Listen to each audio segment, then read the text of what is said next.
Shalom et grâce, peuple de Dieu. Seigneur, je te rends grâce, je te bénis. Père, je te dis merci pour le souffle de vie que tu nous donnes.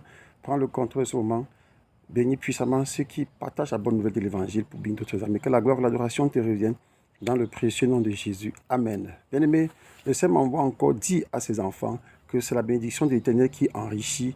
Il ne la fait suivre d'aucun chagrin. Un livre de Proverbes, c'est la bénédiction de l'Éternel qui enrichit. Il ne la fait suivre d'aucun chagrin. On a vu encore ces personnes, parmi eux, certains qui ont changé de manteau et qui nous disent à travers les médias, les réseaux sociaux et dans leurs églises, même leur méga church, que la grâce de la seconde épouse est plus importante que la première. Ceci pourquoi? Parce que beaucoup parfois ont tué leur épouse dans des sectes parce qu'ils veulent grandir. Tellement ils sont égoïstes qu'ils ne peuvent pas se sacrifier eux-mêmes, mais ils peuvent sacrifier leurs épouses pour grandir. Et comme Satan aime humilier les chrétiens qui viennent vers lui, qui tombent, qu'est-ce qu'il fait? Il leur fait dire certaines choses qui sont contraires à la volonté de Dieu, notamment la grâce de la seconde épouse est plus importante que la première. Bien-aimé, Dieu ne bénit pas comme ça. Quand Dieu veut te bénir, bien-aimé, si Dieu te met à l'épreuve, c'est une épreuve que tu peux supporter. Dieu ne mettra jamais son enfant à une épreuve qui sera impossible ou difficile à supporter pour lui. Quand Dieu veut te bénir, Dieu te met à l'épreuve. Et ces gens-là qui disent que la grâce de la seconde épouse est plus importante que la première, tellement ils sont égoïstes, tellement ils sont orgueilleux, qu'ils préfèrent livrer les femmes. Mais ils ne peuvent pas partir eux-mêmes pour que les femmes aussi disent que la grâce du second mari est plus importante que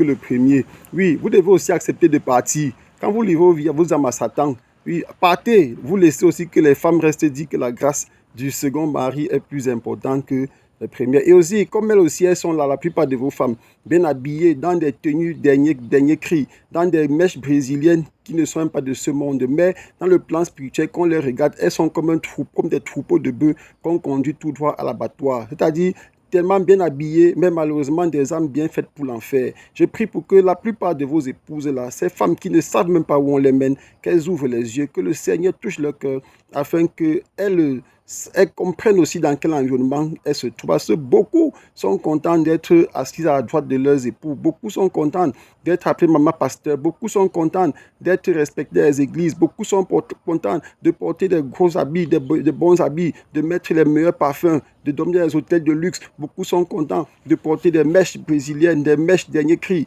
Mais malheureusement, elles n'ont même pas le discernement pour comprendre dans quel monde elles vivent. Je prie que le Seigneur que nous servons, qu'il ouvre vos yeux pour que vous compreniez la réalité dans ce monde maléfique dans lequel vous vivez. Satan est un menteur. Il a tellement trompé beaucoup de serviteurs de Dieu que certains ne peuvent même plus revenir en arrière parce qu'ils ont déjà atteint une certaine dimension spirituelle avec Satan. Et tel qu'ils ont atteint cette dimension, c'est mourir avec Satan. Bien-aimé, toi qui m'écoutes aujourd'hui, si tu m'écoutes, c'est parce que Dieu veut te sauver. Si tu es dans ces choses-là et que tu m'écoutes, va dans le lieu sacré et abandonne tout ce que tu as fait. Demande pardon à Dieu.